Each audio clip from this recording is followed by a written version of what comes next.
seperti mobile banking, mereka punya password, misalnya pakai nomor MR-nya. Jadi kalau orang yang tidak pernah dirawat, tidak punya nomor MR register di rumah sakit Ainun, dia tidak bisa nanti dapat informasi yang apa bermacam-macam, dan sih ternyata mereka informasi salah-salah, bahaya itu. Jadi termasuk Bapak Direktur usulannya, alhamdulillah ya, terima kasih banyak, dan ini bisa diberikan efek sampingnya, reaksi obatnya. Mana putih tidak ada yang minum analgetiknya kalau begitu. Kalau saya misalnya emoticon ternyata ada ya. Ya, jadi kami hari ini tanggal 15 Februari tahun 2023 melakukan launching salah satu inovasi dari Rumah Sakit Dr. Salimah Habibie yang dibawakan oleh bagian farmasi, itu namanya Lahir Medikal, ya, di mana ada layanan terintegrasi tentang pusat informasi obat. Jadi pasien-pasien kami yang rawat jalan yang diberikan resep dan pasien rawat inap yang sudah pulang itu kan diberikan obat. Kami merasa bertanggung jawab terhadap penggunaan obat yang ke pasien kami.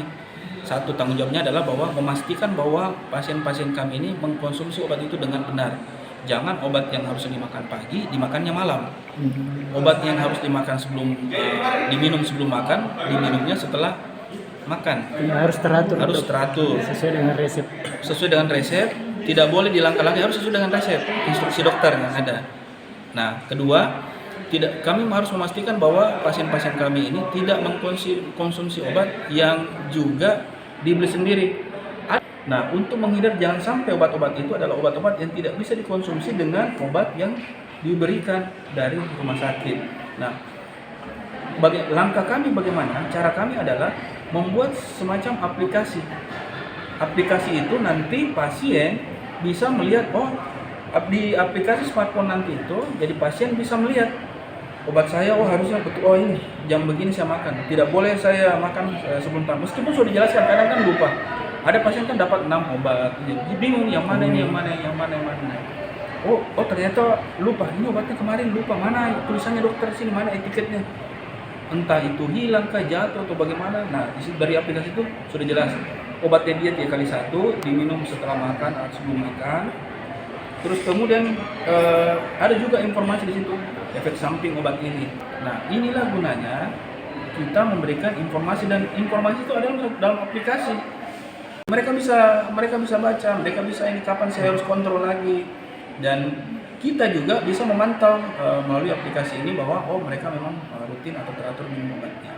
Itu gunanya adalah untuk menjamin bahwa jangan sampai pasien-pasien kami ini yang kami berikan perawatan, inginnya kami adalah layanan kami maksimal dan tentunya bisa berdampak bagi sehat buat pasien. Ini memberi pemahaman juga. Memberi pemahaman, karena jujur kami melakukan survei, banyak pasien-pasien yang sering membeli obat-obat sendiri di luar. Contoh satu, dia beli obat antibiotik sendiri. Nah, ada obat-obat sebenarnya itu ukurannya hanya mungkin untuk 4 hari dikonsumsi. Tapi begitu habis obatnya, dia bawa pembungkusnya, dia cari. Kemudian ke warung kah, kemana. Saya mau beli obat begini. Padahal sebenarnya harusnya pasien ini kontrolin ke dokternya. Mungkin dokternya setelah periksa, kayaknya itu sisa setengah dosisnya. Artinya kalau dia tidak kembali ke dokter diperiksa, kayaknya stok dulu, bagus ini, saya lihat ini. Dia beli sendiri dulu dan dia konsumsi, dia berlebihan. Tidak perlu dia minum, dan akibatnya apa? Bisa terjadi resistensi obat, bisa terjadi gagal ginjal, dan bahkan bisa terjadi gangguan-gangguan yang tidak diharapkan, seperti misalnya sindrom Stephen Johnson yang kita tidak harapkan terjadi pada pasien.